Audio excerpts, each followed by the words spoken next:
Hello, everyone, and welcome to 3Y TV, tonight's broadcast of the National Sim Racing Association Beer Street Journal Grand National Series. It is the final race before we are in the BeerStreetJournal.com chase.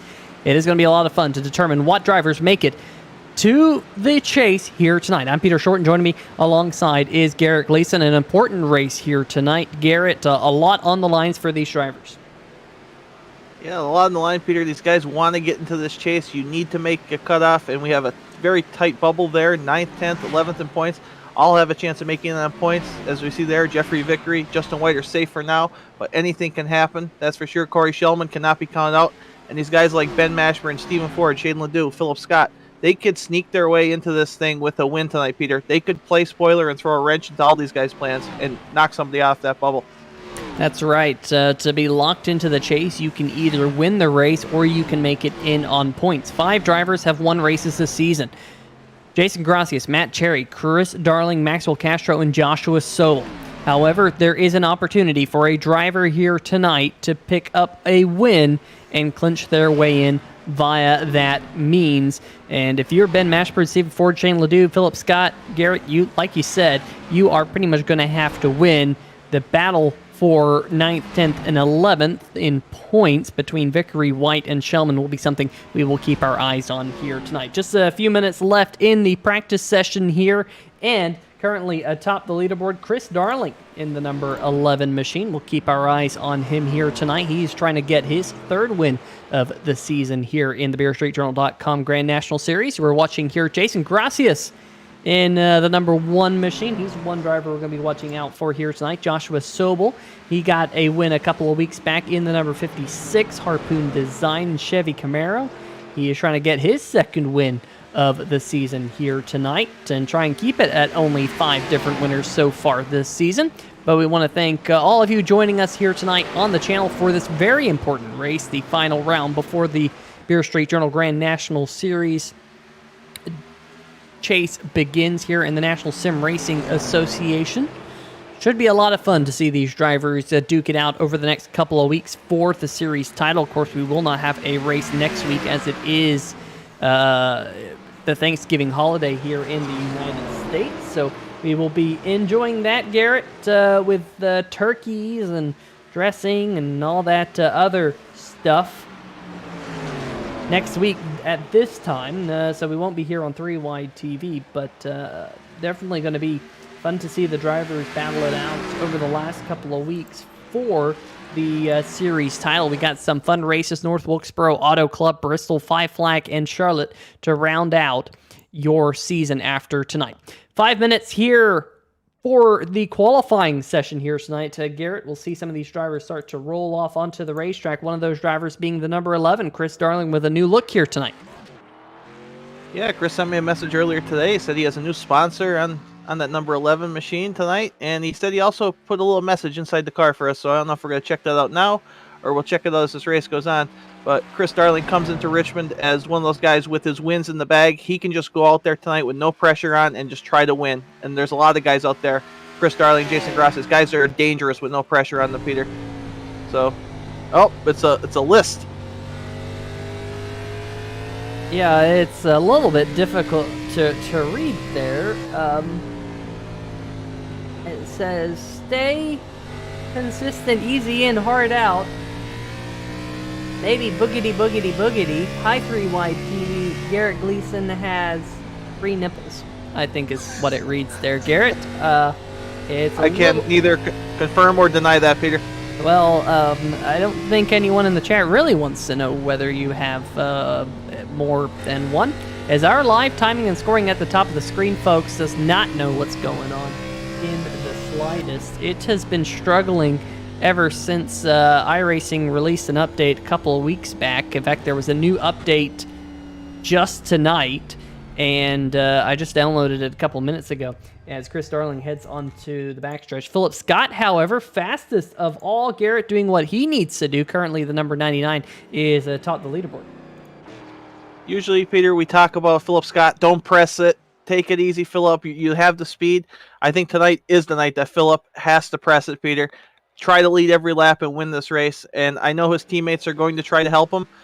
And hopefully for Philip's this race fell at the right track. I think he's very good here. He knows how to get around this place, and who knows, tonight could be the night to get his first win here in the National Sim Racing Association and clinch his spot in the chase for the championship. So we'll see those times start to kind of filter out here. Mike Floppy Tellier sits in 6th. Looks like Maxwell Castro, there he is, the number 15, goes 3rd on the board. And he's going to lose control of his car in turn number 1. Race Clark up there inside the top 5 right now in 5th. Sorry, folks, for losing the ticker. It's kind of got a mind of its own here tonight. Really apologize. I really don't know what's up with it. We'll see if we can bring it back up. There we go. Looks like it's maybe reset to the top 5. So hopefully that stays true, and it will kind of figure itself out as time goes along. Philip Scott, Jason Gracias, Maxwell Castro, Josh Sobel, Race Clark, your current top 5 as things sit. There we go. Canizaro, Darling, Tellier, Lashinsky, and Vickery rounding out your top 10. But at least as of right now, Philip Scott doing what he needs to do, Garrett. Doesn't have a win so far this season. Needs that win here tonight to punch his ticket into the chase. Yeah, Peter, it feels like every week we say how close Philip Scott's been to getting that win, and it just hasn't been the right time yet. And like I said earlier, tonight could be the right time. But, Peter, there's other guys that haven't had a win this season, and someone like Drew Eisenman, who is going to be in the chase based on points, can just go out there tonight, relax, and try to win this race. And Drew has come within, a lap of winning here or there at multiple races this season. And with no pressure on, I think a lot of these guys are going to put their best effort out there tonight. It's actually going to be a different race, I think, than we're used to. Looks like the 09 of James Miller going to put it on the outside pole, so good late run for him. Meanwhile, also out there on the racetrack is the number 55 of Steven Doziak. He's trying to pick up some time on lap number 2, coming out of turn number 4 to the start-finish line. He will pick it up, I think, a little bit on lap number 2, jumps himself up to 15th on the board from 17th, so couple of extra spots. John Freeman, Shane Ledoux, and Jeff Price, those 3 drivers yet to take a time here in the CraigSetupShop.co.uk poll shootout. And of course, we want to give a big shout out to our friends over at CraigSetupShop.co.uk because Garrett, CraigSetupShop.co.uk, you can go onto that website, get some iRacing setups, some of the best setups in the business over there, and really, really cool to see them grow over the years into one of the premier iRacing setup shops and a big partner here in the National Sim Racing Association. So we really do appreciate them sponsoring the Pole Award. And it will go here tonight to the number 99 machine of Philip Scott, who will be starting on the pole here for 150 laps here around this racetrack. Going to be a lot of fun. Exactly what we have in store for everyone here tonight. Let's see if we can bring up the starting lineup for tonight's 150 lap event.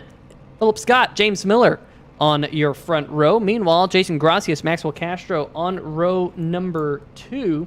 Back behind them on row number 3, Joshua Sobel and Race Clark. John Canizaro Jr. and Christopher Darling on row number 4. Mike Tellier and Stephen Lashinsky rounding out your top 10G. Starting at 11th, Jeffrey Vickery, who needs a good run to lock himself into the chase. Ben Mashburn, starting 12th, needs a win. Moving on here, somewhat. Here we go. Drew Eisenman, no pressure on him. He should be good on points, starting 13th. Travis White will roll off in 14th. Steven Doziak, who I actually have a story about him at Richmond if we get time later, rolls off 15th. Corey Shellman will start the number 9 machine from the 16th position. Brady Smith, who's also looking good on points, so nice solid run, should clinch him a spot, start 17th. The Sheriff, Justin White, will roll off 18th. And rounding out our top 20 are Stephen Ford and Glenn Grimm. Joshua Watt, Jeff Price will roll off from row number 11. John Freeman and Shane Ledoux, a couple drivers who did not take time, will be starting shotgun on the 24 car field here in tonight's Spear Street Journal Grand National Series event. Should be a lot of fun, like I said. Let's see if we can get some of these machines out there rolling. Brady Smith, who's been putting together a solid season up there in the points. Here we go, on board with Glenn Grimm in the 08 machine. Needs a win to punch his ticket into tonight. Also having some connection issues here early on. Here's Stephen Doziak Jr. We know he needs a win to get in. Jeffrey Vickery is in the mix for that final spot there in the the threat level midnight number 21 Chevy Camaro. Chris Darling, though, in the number 11. We saw he was fastest in practice, not able to back up that lap time in qualifying. He's going to have to come from the back half of the top 10, so we'll see how that happens here tonight. And James Miller, who's been very fast since coming here to the Beer Street Journal Grand National Series. He's going to be starting to the outside of Philip Scott. We saw him very good on the long run a couple of weeks ago. I think that's where we'll see him shine again here tonight, assuming we can get some green flag runs in. Maxwell Castro, a couple of wins over the last couple of weeks here in the Beer Street Journal Grand National Series, back behind him as well. So that number 15 will be another card to look out for here tonight. Jason Gracias, Josh Sobel. I mean, really a pretty stacked field here tonight at Richmond. Definitely a stacked field, Peter. There are so many talented drivers out there, and they're all fairly close on skill level as far as experience. For the most part, just pure speed. This is what this series is about. It's developing drivers and having this type of tight racing, and I can't wait to see what these guys do tonight. Just to go back to when we had our truck race here at Richmond in the National Sim Race Association, I believe Philip Scott was in a position to win that race, and it was taken away from him. So might be a little bit of redemption here if he can pull this off. Well, we will see. Green flag is in the flagman's hand, getting ready to go green for 150 laps here tonight at the 3/4 mile Richmond Speedway. And we are green flag as they head towards turn number 1. Here we go. Philip Scott on the inside. The 09 James Miller to the outside, and the 09 is going to sweep around the outside and take the race lead, but Philip Scott's fighting back on the inside. Does Miller have the low line into turn number 3? No, he does not. Philip Scott, we're still going to be side by side coming out of turn number 4. Who's going to lead the first lap? And it will be James Miller as we're 3 wide back behind him. Look at Race Clark racing around the outside. Josh Sobel on the inside. Then John Cannizzaro, who has the New York Police Department police Ford Mustang here tonight. He's going to slide up in front of Maxwell Castro. A disastrous opening lap for Maxwell Castro here, Garrett, from 4th back to 7th. Yeah, not a great start for Max, but he's shown speed consistently this season, and sometimes it's best when they're going 3 wide around you to just try to slot in a safe spot and not get run over out there. And I think that's what Max is doing. He'll ride for a little bit, and then we'll see him up towards the front. So Castro here sliding all the way back to the 8th position. I'll tell you what, Garrett, I've done this strategy before at Richmond where I've saved tires, and I'll tell you what, it can be so difficult to pass here that, almost contact between Steven Lashinsky and Drew Eisenman as they head towards turn number 1. The 69 has been having some connection issues. We saw him blinking up there. There he is again having connection issues, and he might just have to roll out of it in the Monster Jam machine as Drew Eisenman, the Eisen Designs machine, still sporting that scheme that we saw him last week for Veterans Day running. Of course, Drew, a veteran himself, he right now is in the 11th position. Give him a little bit more credit where credit is due, up a couple of spots from the drop of the green flag. It's Travis White in the Carolina Tar Heels blue number 23 machine. He's going to slide up in front of Lashinsky there, almost making contact. That will allow Ben Mashburn to draw side by side. Some good racing here towards the middle of the pack. Peter, it's incredible that Travis White is like 19th in points this season. He showed so much speed, especially early in the season, and he just had bad luck after bad luck race, and it's really a shame. But hey, tonight's not over. You could change your luck with one win tonight in this series. Yeah, all it's going to take is a little bit of luck here tonight to get to go to victory lane as we see Brady Smith and the number 2 of Justin White side by side. Battle for 17th right now. Rich Sobel in the chat. Looks like we got Brantley in the chat as well. Stay Tuned Sports here. Stephen Doziak Jr. saying hi. How's it going here tonight? I believe, Stay Tuned Sports, I think you have to name the flagman here tonight. I think you had a name for him last week, but we hadn't figured it out. As we see John Freeman in the 04 make a pass underneath Stephen Ford. That is for the 20th position right now. Let's go back up towards the front of the field. James Miller is your race leader. Philip Scott there in second.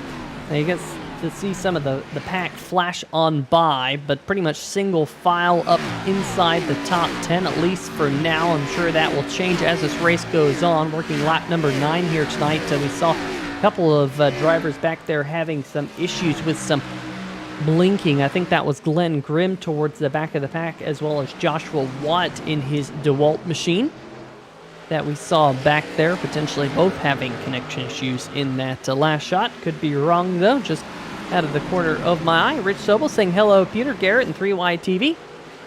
Stay tuned Sports saying, well, we named the flagman on Fridays. Oh, okay. So you don't name them, so they're nameless, the nameless flagman on Thursdays. I mean, that's still not fun. Surely we can name the flagman on Thursdays. We could still, maybe we can name it the, since you're green, we can call it the Stay Tuned Sports Green Flag. How about that? And you get to name the flagman all the time. I mean, I think that'd be a decent time. Of course, Stay Tuned Sports Podcast. Link to their Podbean in the description. A sponsor here in the National Sim Racing Association. Really cool to see them in the chat very often here on the channel. Really, really cool. Thanks for joining on in, Jimbo, as we got green flag action. Some racing up towards the front of the field as Jason Gracias now starting to close in on the back of the National Ninja League, number 99. Your front three really not getting away from anyone. Meanwhile, in the 4th position, the driver who started in 5th, Joshua Sobel, in the number 56. He's losing touch with the top 3 right now. A little bit of a gap forming between the top 3 and the 56, but Garrett, looks like the number 99 of Philip Scott's starting to run down James Miller. Yeah, Peter, I was starting to notice that when you were going through the field there a little bit, how the 99 of Philip Scott was closing in on our leader, and I can't help but think that Jason Gracias running in 3rd place is a huge help to Philip Scott, because Jason, as smart as he is and as experienced as he is probably coaching Philip where he's overdriving the corner and how to get better. And, I mean, Jason might end up passing Philip, but it's going to be a good learning experience for Philip as this race goes on. Stay Tuned Sports saying the flagman looks like a Bob tonight. All right. Well, we got Flagman Bob here at Richmond Raceway, of course, in Richmond, Virginia. 3/4 mile racetrack has always put on a good show. Well, I don't know about that. It always used to put on a good show. There's, I think, some different opinions about Richmond nowadays, but it has definitely been one of the best racetracks in NASCAR over the last 20 years, as Ben Mashburn and Travis White do battle here on the backstretch between them.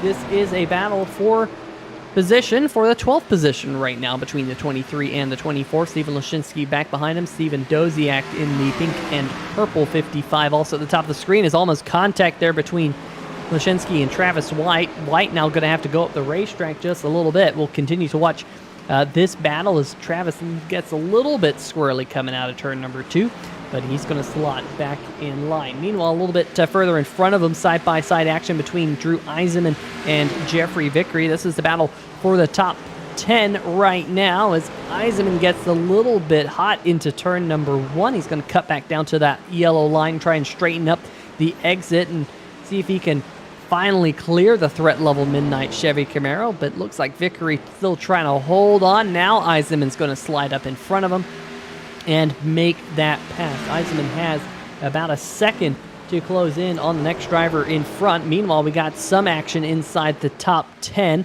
This is Maxwell Castro here, Garrett, who started up near the front of the field. Now he's starting to work his way back up through the field. I think he's in 7th spot right here. Scott John Cannizzaro Jr. and Chris Darling back behind him as the field worked their way around the lap car of Joshua Watt.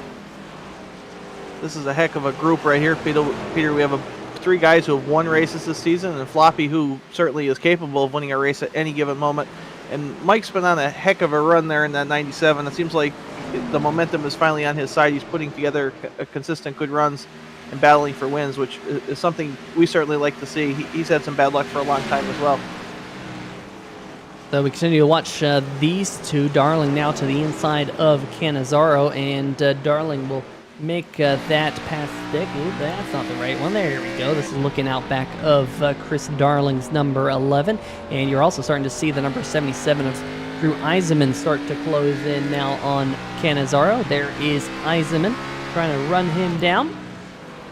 Meanwhile, looks like Maxwell Castro to the inside of the 97 of Tellier, and Castro will complete that pass and head down the backstretch here in his number 15 machine. He will work his way through turn number 3 and 4, back up to the 6th position. Still down a couple of spots from the drop of the green flag. Meanwhile, up towards the very front of the field, your top 3 are still together, but Garrett, looks like Jason Gracias is now applying some pressure on the back of Philip Scott. Yeah, no surprise there, Peter. The longer a run goes on to see Jason Gracias moving forward. I was able to spend a brief moment with Jason before the race talking to him, and he said it's going to be key to keep those right side tires on the car so you're able to be consistent in the long run here, and there's probably no one better at it than Jason Gracias from my experience. He is just so good at not using up his stuff, and we'll see if he's able to pass the 99 and Miller as well. But it's a great battle between these front 3 there, not letting each other get away, and Josh Sobel's also in the picture there, and if somebody makes a mistake, he'll be there to capitalize.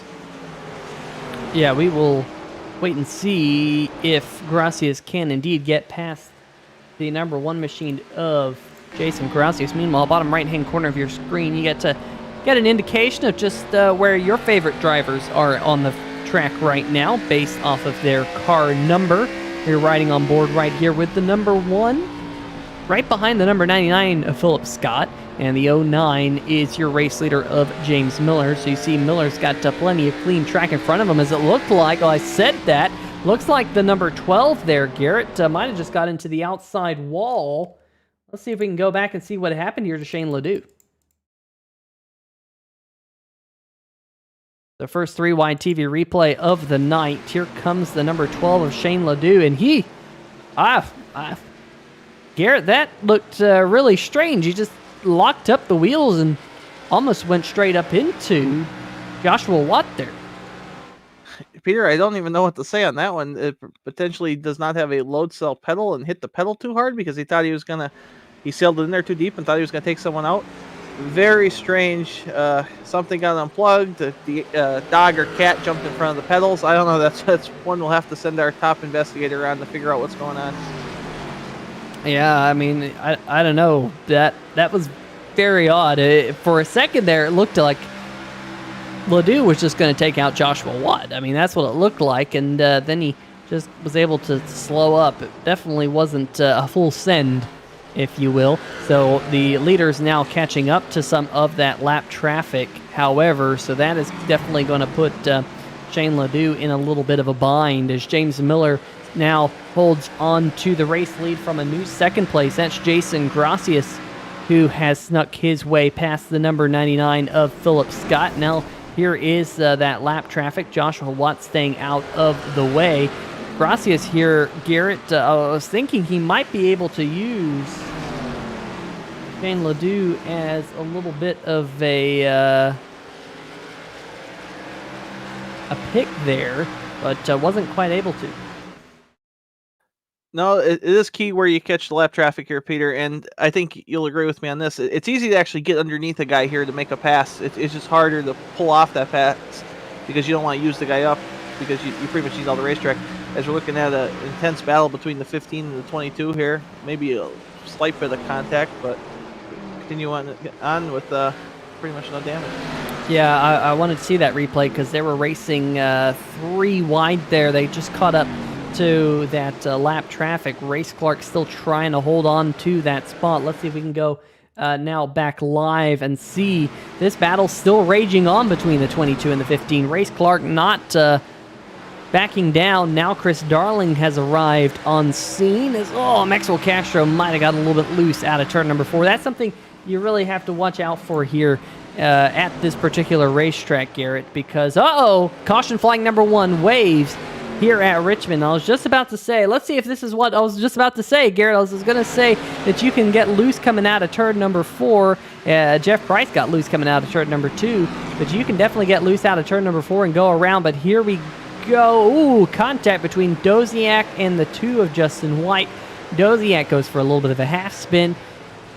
Not a whole lot of damage on the number 55 machine. That's the good news. Bad news is caution flag number 1 gonna come out here tonight. And we will now get to see what our race leaders decide to do. Will they all come down pit road here, Garrett? What are your thoughts? Yeah, I believe they will, Peter. They're about halfway through the fuel run. I heard somewhere in the neighborhood of 60 laps on the tank of fuel, green laps. So with that green flag run, I think these guys are going to come in, put a set of tires on, and we'll see what happens. But going back to that incident, it looks like the number 2 of Justin White had certainly more damage than the 55 Doziak. We'll see if he has any issues maintaining pace out there. But let's keep an eye on these stops. You never know if someone decides to play some strategy and save a set of tires for the end here. Yeah, we will see a good opening 33 laps or so until we saw the first caution flag of the night. We will see if there's a Brookstone Animal Hospital Lucky Dog Award winner. If so, I think it would be Shane Ledoux. I believe it is Shane Ledoux. We will get him here in just a moment, as it looks like everyone's going to hold station off pit road. 3-wide battle between Darling, Tellier, and Race Clark. That was a little bit tight. You see the rest of the field now filter their way off of pit road. So let's see if we can catch up right now with your first Brookstone Animal Hospital Lucky Dog Award winner here at Richmond Raceway. Shane Ledoux getting himself back onto the lead lap. He will be very happy to be back on the lead lap after that little green flag run. So we are back live now. Pace car lights twinkling for the first time here tonight. And get rid of that graphic. Sorry, folks. It's been a long day for me. 10.5 hours of work. I literally got off of work, came straight here, and fired everything up to do the stream. So that's why we were just a little bit late here today. I do apologize for that. But hopefully you're enjoying the National Sim Racing Association Beer Street Journal Grand National Series. And let's see if we can do a little bit of a feature on what BeerStreetJournal.com has on their main page here tonight. They've definitely had some really interesting stuff. Of course, we saw last week, Garrett, was a really interesting week. We had the Shiner Dill Pickle Hard Seltzer. Last week we had the Arby's French Fry Vodka, which everyone was raising their eyebrows at. But this week, we're going to talk about the Founders Maple Syrup Bourbon Barrel Fruitwood, which is back for the second time. A very fruity maple syrup bourbon barrel. It's got the sweetness. It's got that oakiness in it. Really cool beer. If you haven't tried it out, make sure to check out Founders. I mean, Founders, for one, great brewery. I absolutely love Founders and a lot of their craft brews, but when they come out with something special like their Fruitwood, it is something to behold. And I have not been able to get my hands on this current release because it's going to be returning to the tap room this month, and then nationally, in January 2022. So once January 2022 hits, you're going to be able to get their newest batch. And it's something you're going to want to get your hands on, that is for sure. Make sure you check out our friends over at BeerStreetJournal.com. Here tonight, Garrett, as the pace car lights have turned off, and we're going to go back to green flag racing here shortly. Yeah, getting ready to go back green here. Looks like Miller is pulling off. Maybe a penalty here, end of the line, or something. Peter will have to look into that. I was just going to ask how he would fare starting from the inside row compared to the outside, where he was able to get the jump on the start as we're going back green.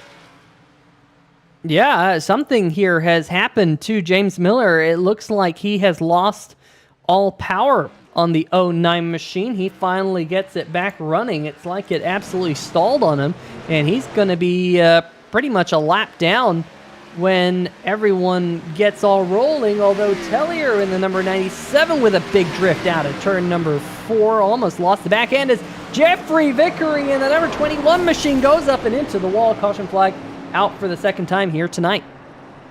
Well, that's a good break for Miller out there, that's for sure, Peter. He's going to be able to get caught back up, and hopefully his problems are corrected, but it's not a good break for Vickery in the 21 here.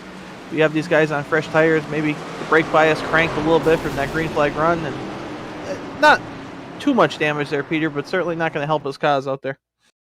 No, that's for sure. Let's see if we can get another look of what all went down here. We'll also see if we can get a word, hopefully, under this caution flag with James Miller and see what exactly happened. But man, just contact with the number 23 of Travis White. Jeffrey Vickery goes up and around, somewhat a glancing blow with the wall, but definitely not something that you want to have happen. Let's see if we can get on board with the number 23 of Travis White to see this incident. And going off into the corner, boink, just that little love tap, and puts the number 21 up into the wall with a little bit more of a love tap with the outside wall in the 21. You know, Peter, I don't know what's wrong with me. The first time you showed me that wreck, I hadn't even seen the 23 making the contact there, so I apologize to everyone at home. I am not under the influence of anything, and I have not been sampling anything on Beer Street Journal yet, so I do apologize for that. Definitely the 21 had some help there. Meanwhile, the 04 of John Freeman will be our Brookstone Animal Hospital Lucky Dog Award under the second caution flag of the night, so he'll get himself back onto the lead lap, I do believe. Right behind Stephen Ford, John Freeman will be scored in the 19th position as they run. So 19 drivers on the lead lap. Let's see if we can go figure out what exactly happened to the driver who was leading the race. James Miller pulled off onto the bump side of the racetrack almost like it stalled. Maybe he was turning off the motor to save some fuel. See if we can figure out exactly what happened to him. The 09 machine, who started this race hot and heavy, your race leader, James Miller, Peter Short 3 wide TV booth. And I think the big question is, what happened there on that last restart? My temp VR broke. I was getting ready to restart, and I looked down and I noticed I was slightly to the right of my car. I'm like, oh, that's funny. I think my VR, and as I say that, I'm in the floorboards. I couldn't see a thing. Luckily, I had the mirror to pull over there. I'm not sure. I'm a bit of technical difficulties with my seeing. Well, they say when you're on an airplane and you're about to crash, you're supposed to put your head between your legs. I don't think that applies to racing there, buddy. So hopefully everything gets sorted out. We'll let you get back to it here shortly. But I think everyone was asking the question, what the heck just happened? Yeah, really unfortunate, but also fortunate, I guess it started, before the restart and not when I hit the gas pedal. And I think, fortunately I was able to get out of everyone's way, and I don't think it really affected the restart, so that's a good thing. But yeah, hopefully things work out here. I'm not sure what's happening with it. I'm a little scared, I'll be honest with you, but hopefully it sorts itself out. Well, let's just be honest. You were looking at BeerStreetJournal.com instead of the racetrack there. You just had to take a little pit stop. But best of luck here. It'll be fun watching you climb your way back through the field, James. All right, thank you. All right, folks, that is going to do it with the 09 machine, at least for now. Ooh, we'll make sure he goes into the right room. Accidentally put him in the wrong room there for a second. I'm sure he now knows the other team's strategy because of me, but I hope not. He's in the right room now. But James Miller in that 09 will be working his way back from the back of the pack in the 16th spot here in this upcoming caution flag disappears because the iRacing Pace car has stopped twinkling up above it. And Garrett, that means green flag coming up. Yeah, getting ready to go back green. These guys didn't get to use up really any of their stuff and didn't have much time to make any passes, so we'll see what they get on this restart. Jason Gracias, man, he's been getting some fantastic restarts lately, and this one's no different as he takes a bit of a gap there in second place and all the pack behind him. Yeah, the whole pack coming back behind Jason Gracias. A lot of 2x2 action towards the back of the pack. Some really, really tight racing as the top couple have all strung out now single file. Maxwell Castro into the top four again, right where he started. But I'm just watching some of this action back here. Remember, Garrett, this is where we started to see that contact. Oh, Lashinsky, the number 69 machine, into the inside wall back there. Caution flag going to come out for the third time here tonight, and the third time in the last 15 laps or so. Yeah, we had a heck of a green flag run to start the race, Peter. Now we're back to the cautions breed cautions phase, and we'll see exactly what happened here to the 69 of Lashinsky. So keeping our eyes on the Monster Jam Chevy Camaro. Probably wished it was driving Gravedigger to see if it could jump over the wall and maybe mow through the wall.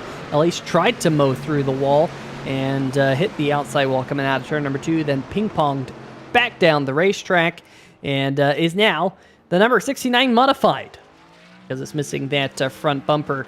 That will be quite a bit of work for the Monster Jam crew to repair that machine to get back out there at, well, won't be back to full strength, but hopefully they can find a spare bumper somewhere and at least get him something on the nose.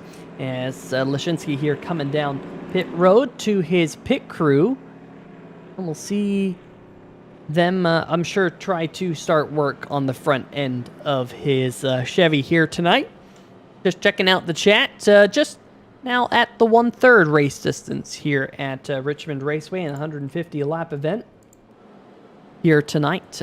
Just about 112 miles or so, somewhere in that that relative ballpark here.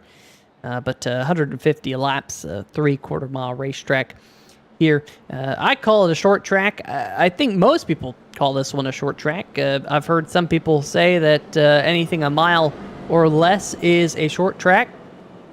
I definitely put this into the short track game. It's maybe a little bit bigger on the short track side of thing, but you get short track action, and that's what we have seen for the first 3 caution flags here tonight. Garrett Gleason says, no one tell Chris Darling the Falcons are losing. I'll tell you what, Garrett, I'm a Cowboys fan, and last week's game went really well for the Cowboys. I didn't bring it up to Chris or anything like that. But Chris is probably going to fire me after bringing that one up.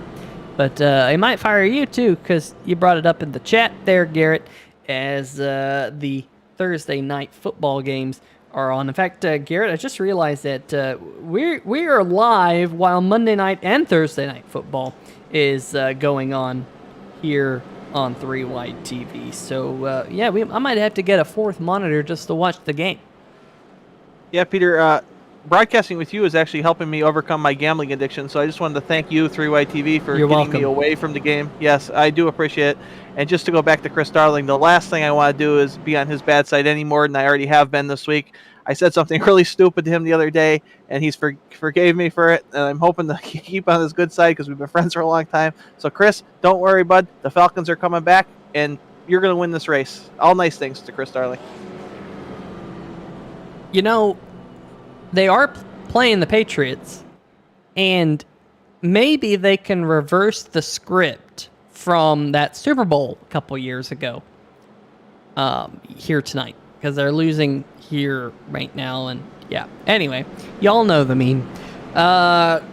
Green flag going to come out this next time. The iRacing Hyundai has stopped twinkling again. That's the good news. So we'll let Bob the Flagman wave the Stay Tuned Sports Podcast green flag here in the National Sim Racing Association Beer Street Journal Grand National Series. Of course, if you have not checked out beerstreetjournal.com, there's a link in the description of the video.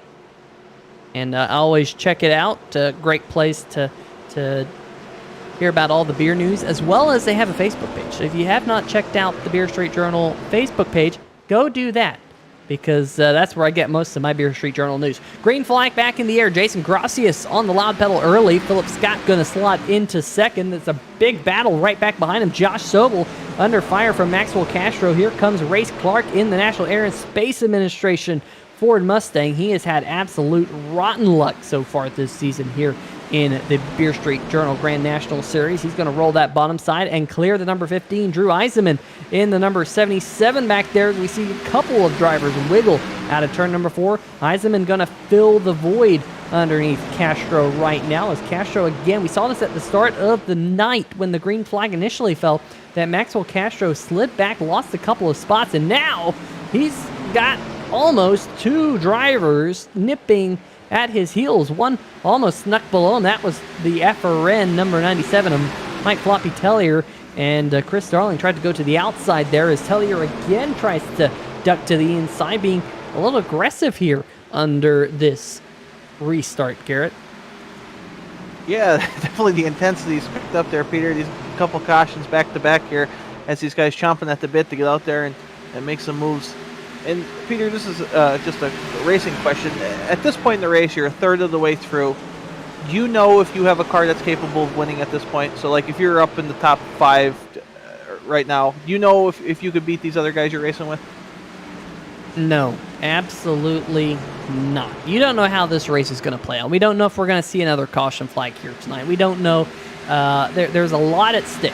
At this point, you might know that you have a fast car, but there's so many variables in play here tonight that you just really don't know. And then you have drivers like Josh Sobel and Race Clark, who ironically both battling right here for the 3rd position. These are two drivers that, a little bit of contact between those two, just maybe giving each other a little donut on the sides of each Grand National Series car. But these are two drivers who tend to learn the racetrack as the race goes on. They get better and better and better as the night goes on. You get some of those drivers out there in the racetrack. We also have drivers like Jason Gracias, who also does the same thing, and he's already leading the race. So you might have a feeling that you have a chance of winning, but all it takes is a bad caution or a bad strategy call, something like that, to completely erase your night. Maybe on other racetracks, maybe bigger racetracks, as looks like Sobel there might have caught the apron. Drew Eisenman now going to dive his way to the inside of the 56 machine, as this is a good battle inside the top 5 right now. At this point, Garrett, you might know you have a fast car, but you know there's still 90 laps ahead, and all it takes is something to not go your way, and your entire night can be ruined in a hurry. We've seen that a couple times so far this season as well. Good battle here for the 4th position between Sobel and Eisenman. Sobel still holding tough around the outside, really racing Drew Eisenman really tough at this stage of the race as they again get close in turns number 1 and 2. Maxwell Castro back behind. In fact, this whole train of drivers back behind here. Garrett just kind of waiting to see how this battle is going to shape up, because looks like Eisenman finally has it, but look at the distance Race Clark was able to put on Drew Eisenman there in just a couple laps. Definitely, Race Clark is saying see ya to this group, and he's getting away in a peaceful way, and Josh Sobel's getting essentially hung out to dry on the racetrack. It's a lonely feeling. You're in that top groove, and these cars are just going by you one by one, and you can watch them pull away, as Eisenman's doing now, and Race Clark has done previously.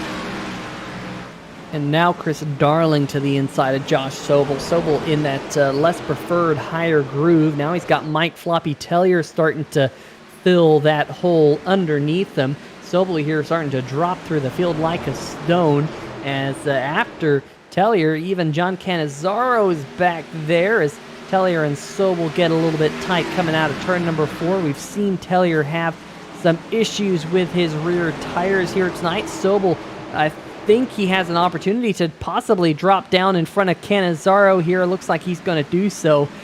Maybe a little bit out of anger, just kind of throws it down to the bottom side of the racetrack, because we saw him drop all the way from 3rd.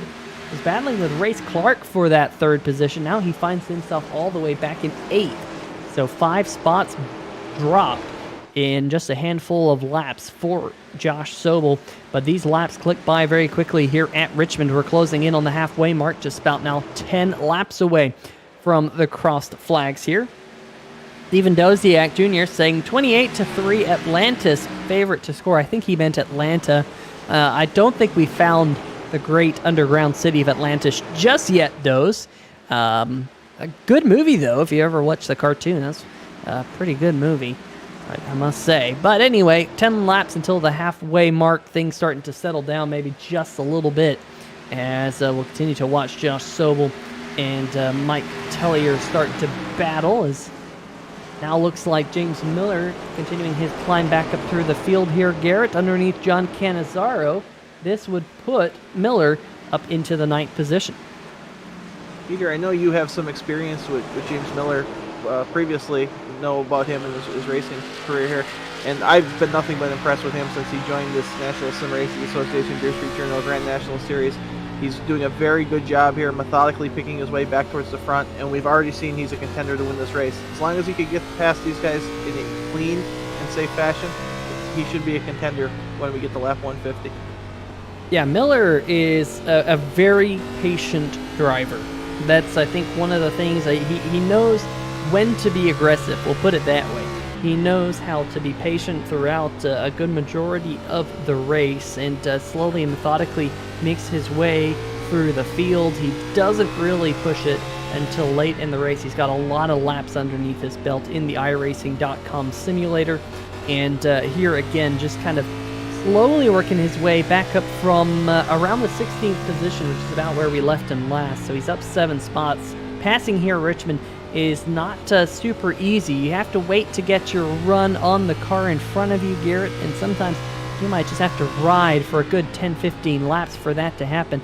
And I think that's what James Miller is going to have to do, because the further he gets up through the field, Garrett, the harder and harder it gets to pass. Let's see if we can watch this battle, though, between Drew Eisenman and Maxwell Castro, because Castro is all over the back bumper of the number 77. You can see that right there. Castro is also going to have to bide his time. Remember, Garrett, there was a little bit of history between these two back at Sonoma. It was a battle for the race win between Maxwell Castro and Drew Eisenman. A little bit of contact between those two put Castro into the race lead towards the last 5 or 6 laps of that particular race. Perhaps that's in Eisenman's memory banks, but we still have a ways to go here tonight, as now Chris Darling going to get underneath Maxwell Castro, and Castro just kind of laid on by and let the 11 glide on past him. So move Darling now up to the 5th position. Yeah, Chris Darling, very good at this racetrack from my recollection of racing with him here in NR 2003 and into iRacing. And passing someone like Max Castro out there is certainly impressive, so you have to take notice when someone makes a pass like that, and we'll see if Chris can continue moving forward. And Peter, he did mention there was a new sponsor in that number 11. Did we get a close-up of the hood there so we could give a shout-out to whatever sponsor that may be? Yeah, let's see if we can get a good old zoomed-in look there. U.S. Law Shield, legal defense for self-defense. There on that number 11 ride here tonight. U.S. Law Shield right there on the hood as well. Great-looking MaxGrafix.co painted scheme. Of course, that's all that Chris Darling's ever going to run. And, of course, he's racing the 77 Eisen design schemes of Drew Eisenman right there with his Veterans Day scheme. Of course, Veterans Day 1 week ago here on the channel. I think it was a week ago. I don't know. Time has completely flown here over the past year and a half, really, ever since COVID-19 shut everything down, and still just seems like it's just flying on by. Eisenman, though, really being difficult to pass here, as he's now losing ground to the 22 of Race Clark in front of him. Eisenman, you can see him hugging that yellow line, and Garrett, at this stage of the run, if you're Eisenman, if it's not quite driving right, you're going to really have to start fiddling around with that brake bias to see if you can get that machine to rotate there in the center of the corner as Chris Darling, gets now underneath him, and Eisenman might have just clipped the outside wall, which is not going to help his cause at all, as he's got 3 drivers lined up here. Eisenman and Castro now side by side, move Darling up into 4th now.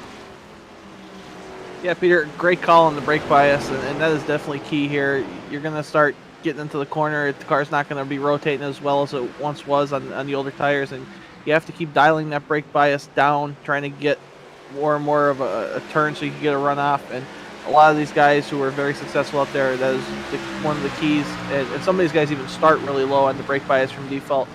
And you were showing Mike Floppy Tellier in the picture here. I was talking to him the other night, and I asked him what was the key to success with some of these runs he's had, and he's like, Garrett, for the first time I started messing with brake bias. He's like, I haven't been doing it. I hear you guys talk about it. I never thought I needed to do it, but since I started it, I've been faster and faster and faster. So definitely something to keep an eye on, but it could bite you after a pit stop when you put those fresh tires on and head back out there if you don't remember that you have to crank it back up. Yeah, there have been times, Garrett, where in fixed setup leagues I have run at brake bias more than 10% under the iRacing default setup. And not to say the iRacing default setup's that bad, it's not. But I've always felt like you have a better shot of managing your tires if you race with more rear brake bias. Why? Because it teaches you to back up your corners a little bit. It teaches you to get on the brakes a little bit earlier. It allows you to use the brakes to help rotate the car. And in my opinion, if you can do that, you're going to save your front tires. You're going to save that grip for when you really need it. As now Eisenman starts to fall into the clutches of the 09 machine of James Miller, who has gotten around Josh Sobel, and he's now in the 8th position. Sobel back there in 9th right now, as we're closing in on the longest green flag run of the night. We had about 33 laps to open the show. We went green on lap number 52, so right now we're on 31 laps of green flag running. Hopefully that's not the kiss of death.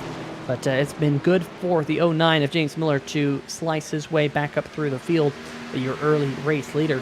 You're not missing a whole lot up at the front of the field. Jason Gracias there. He is in his Chevy, currently out to about a second lead over the 99 of Philip Scott, who was our CraigSetupShop.co.uk Pole Award winner at the beginning of the night. Race Clark is in 3rd, but he's got Maxwell Castro now behind him, because Castro just got around the number 11 of Chris Darling to put himself back up into the 4th position, which is ironically right where he started here tonight. Seems like the 15 has gotten his way up to 4th, fallen back, gotten himself up to 4th again, fallen back, and here he is back up to 4th, racing now with Race Clark. Has actually run down Race Clark, and as I say that, caution flag comes out, so we'll have to re-rack and do it all again.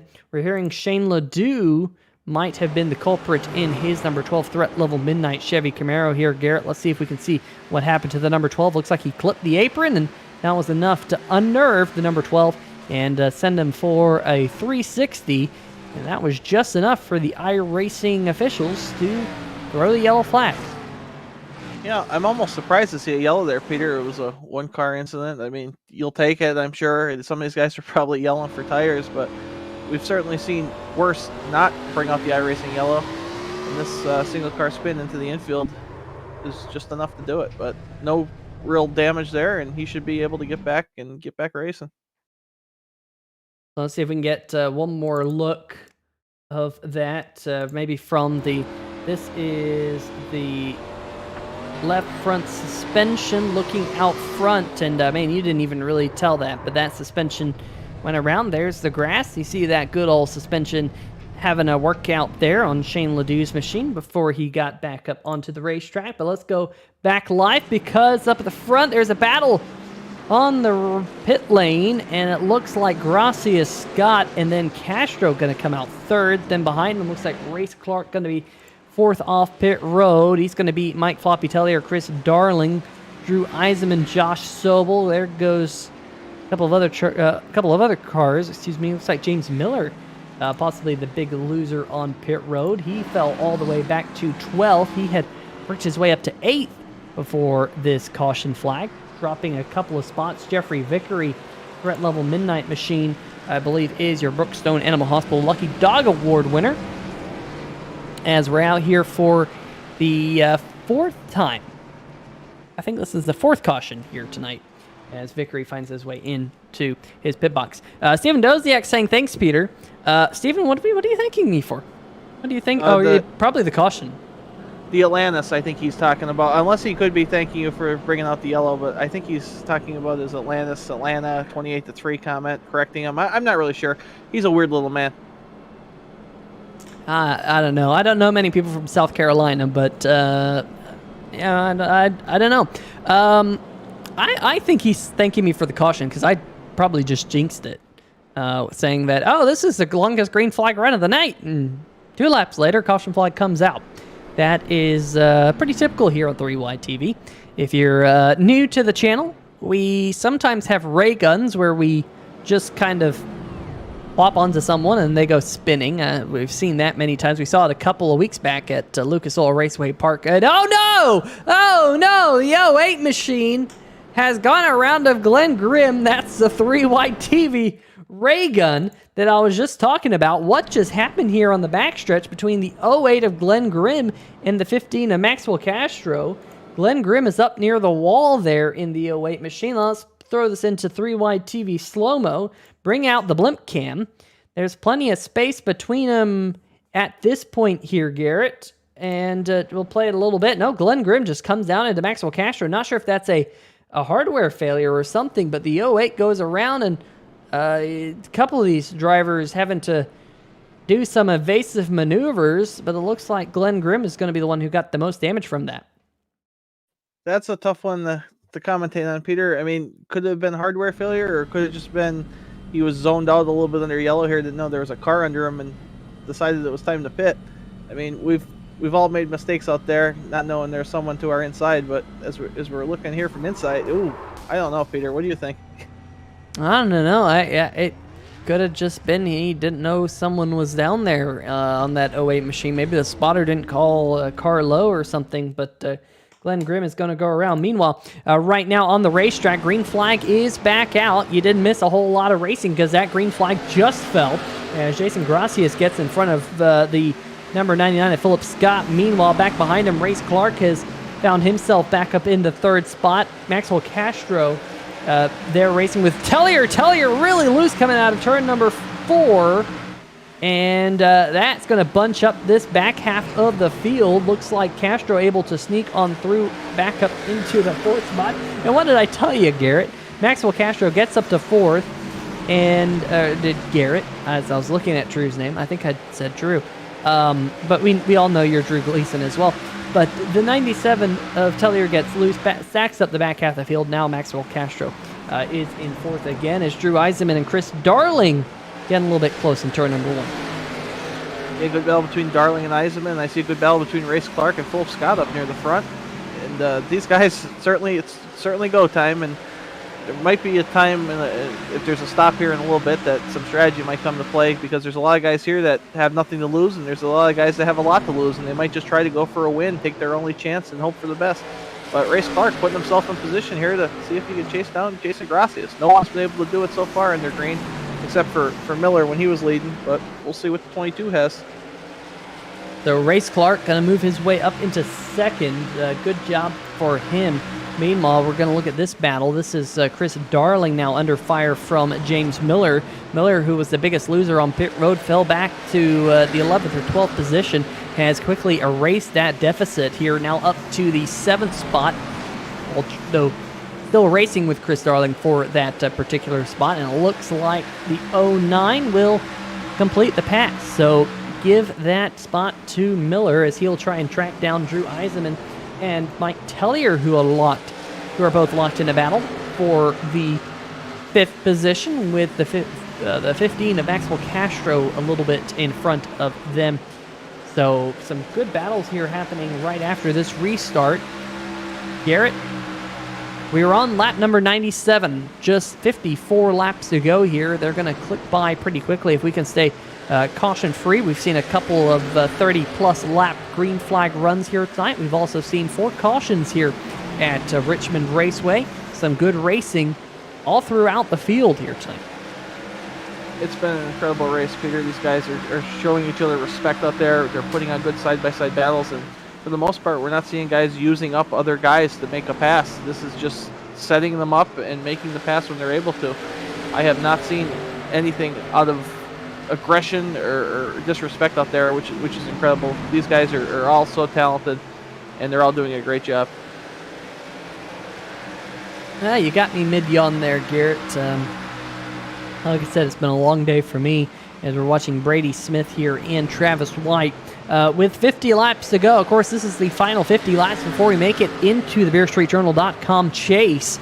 Let's see if we can highlight the point standings. Jeffrey Vickery, Justin White, both in on points entering into tonight. Corey Shellman had to gain 19 points or win to work his way up into that group. And then, of course, the other drivers below that chase cutoff line, Ben Mashburn, Stephen Ford, Shane Ledoux, and company, like Philip Scott, who's up there near the front of the field, they had to win to work their way into the chase. Let's see if we can highlight Vickery Justin White and Corey Shellman. Let's see if we can start with Corey Shellman. He's running right now in the 19th spot, so not exactly having the night he needed, Garrett, to erase that 19-point deficit. He is on the lead lap, though, but unfortunately for him, he's being beaten by the number 2 of Justin White there, who is one of the drivers he's battling with. The other person he's battling with is Jeffrey Vickery. I had to bring the graphic up again because, short-term memory loss.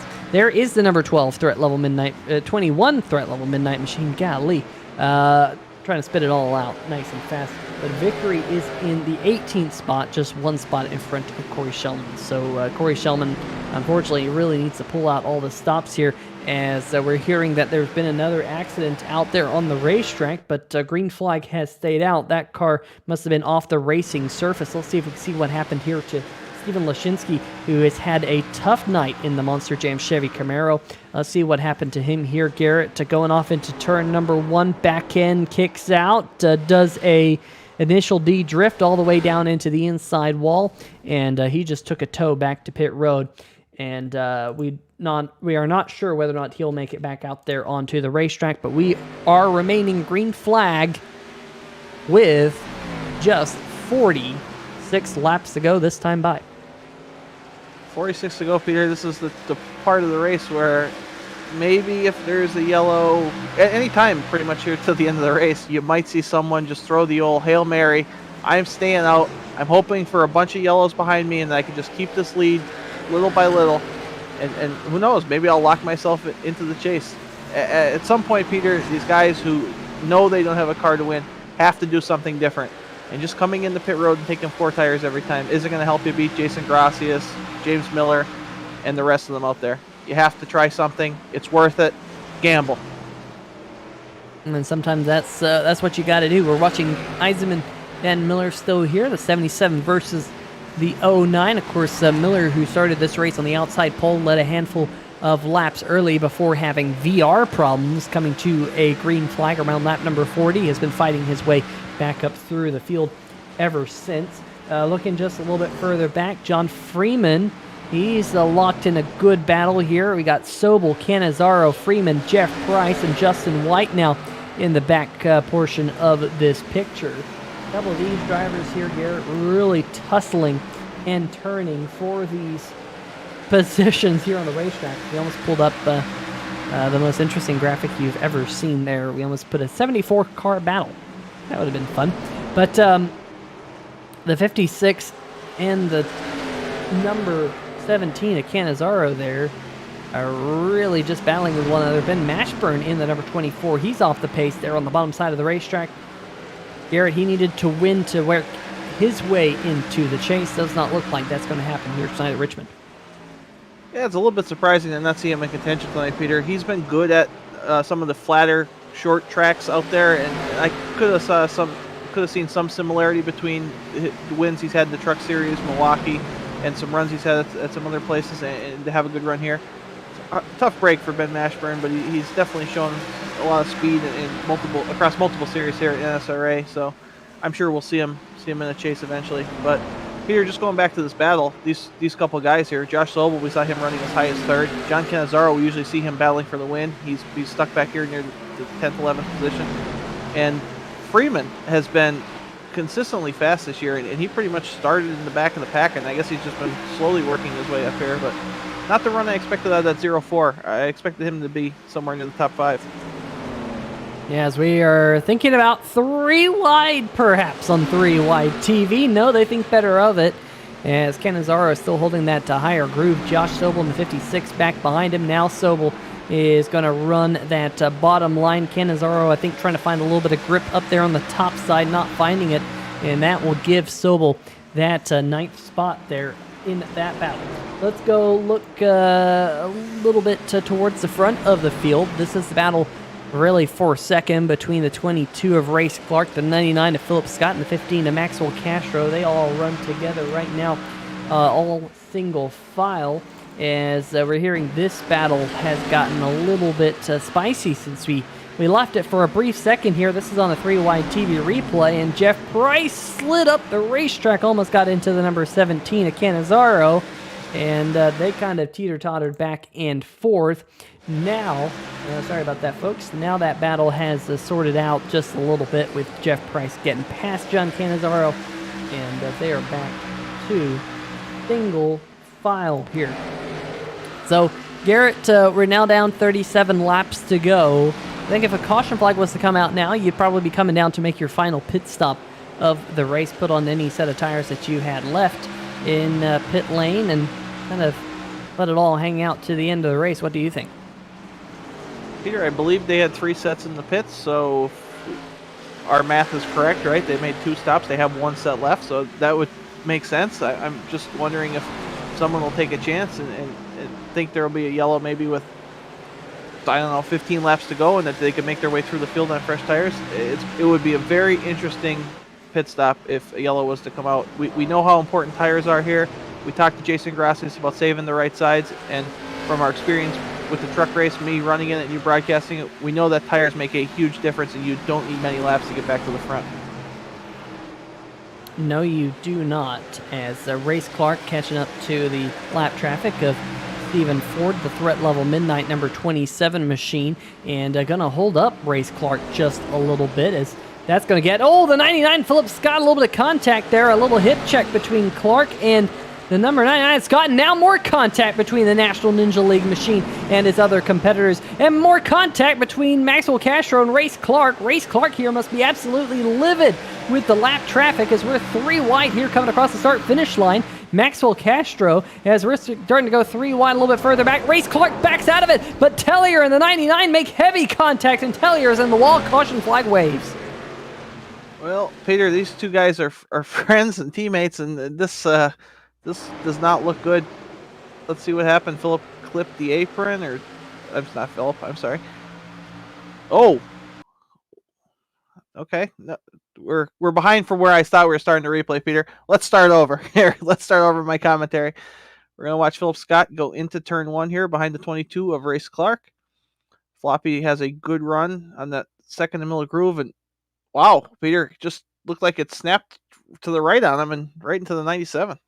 Yeah, and then the 99 and the 77 might have made a little bit of bumpity right there. It looks like they sorted it out, but it looked to me there, Garrett, like the number 99 machine just got loose down there on the inside of the racetrack. Let's see Philip Scott's position in all this madness. Race Clark, I think, did a wise move, backing out early. He knew that that wasn't worth exactly getting wrecked for, and Philip Scott, wow, man, that was just a really odd move out of the National Ninja League machine. I think it did break loose on him, but we're going to have to go back and get another look maybe from the onboard to kind of see that happen kind of in real time. Here we go, onboard. Of course, your leaders are on pit road right now as we're talking. Philip Scott goes off into the corner, and it just broke loose on him, I think, and a really big reaction to jump straight up into the number 97. Yeah, that's an odd one, Peter. I don't know what to say. I see Philip is still in the team channel with Mike, so it couldn't have been anything obviously intentional, but we'll have to await word on that. Just I felt like the onboard view definitely gave us the best shot. It looked like a loose condition, but it's also a place and a time on the run that you don't really expect the number 99 to get as loose as he did there. Yeah, that is definitely for sure. Definitely have my head scratching and all that. Meanwhile, your leaders have kind of come down pit road. At least some of your leaders have, because the car that just got wrecked, the 97 of Tellier, he actually stayed out here under this caution flag, so he might be expecting another caution flag later. He still has a set of tires on pit road. I think probably the only driver in the entire field to still have a set of tires on pit road. Maybe he's thinking, all this damage, I'm going to have to do something a little bit differently here. As he will assume the race lead when we go back green here in just a little bit. Jason Gracias is now up to second. Third spot is going to go to Maxwell Castro. Drew Eisenman now finding himself in fourth. Race Clark in fifth. Chris Darling, Philip Scott is in seventh. Josh Sobel, Jeff Price, and John Cannizzaro Jr. rounding out our current top 10. But Garrett, when we go back green here shortly, Tellier on old tires, it's going to be very difficult for him, especially because he just got all that damage as well. He doesn't know what that damage is like, doesn't know if it's good, doesn't know if it's a lot of damage, doesn't know if it's a little bit of damage. He got put into that wall pretty hard, and now he's going to be starting on these old tires. I think this is going to be interesting restart. You think probably Jason Gracias is probably in the best position for this restart, because he's on fresh tires and he'll be on the outside line. If Tellier does indeed take the inside line, which I believe he's doing, as the pace car lights have stopped twinkling. Shane Ledoux, there in the threat level midnight machine, he's having to drop to the tail end of the field as he's a lapper. He was, I think, trying to get the wave around, and he will not receive that wave around because the 97 stayed out. But I think this is advantage Gracias and Eisenman here. I don't know if this is going to work out well for Maxwell Castro. He's on fresh tires in the number 15, but he'll be behind Tellier on the old tires, and we know that tires make a difference here. Well, we'll just have to wait and find out, because the pace car about to head down pit road. We will have this restart here inside 30 laps to go. Garrett, take it away. Peter, let's see what the 97 has on those old tires. And I'm imagining, we've all known Mike a very long time. He's probably fuming behind the wheel of that 97. And oh boy, that is not what we were looking for as a league in general. Oh, a lot of cars are getting in this, and it's just a mess, Peter.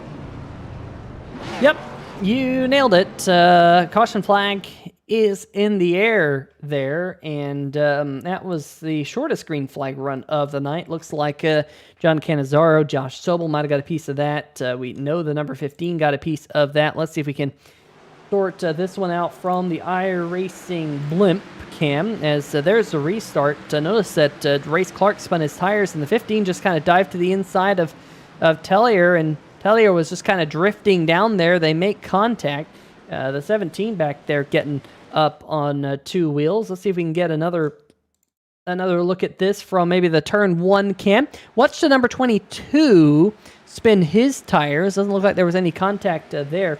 But let's slow this down right there. Look, Tellier's just drifting down the racetrack, and Castro's down there. They make just a little bit of contact. And as you'll see from here, they enter into the shot right there. Look at the 56, the bright red 56 of Sobel getting checked up into the wall. The 17 of John Cannizzaro got launched up into the air. I think all four wheels got up into the air. And then Brady Smith in the number 10, kind of a late casualty. The John Deere Toyota Supra, you see him getting on the brakes, getting it stopped. Good job to get it all woed up. But the iRacing pace car is out again here at this racetrack, and that's going to be one that the race officials will have to look at some point, I'm sure, to see what they all had to think about that. But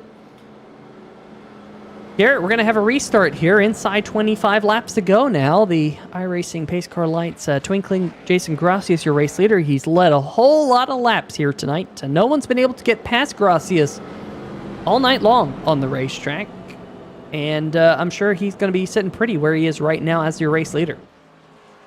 Yeah, Jason's got to feel good about himself. He was able to get ahead of that mess, and pretty much no one has had anything for that number 1 machine all night. But Peter, I'm just going to go back to that incident with the 97, and you and I are both administrators in another league. We are not administrators here in the National Sim Racing Association, so don't take my word as gospel here.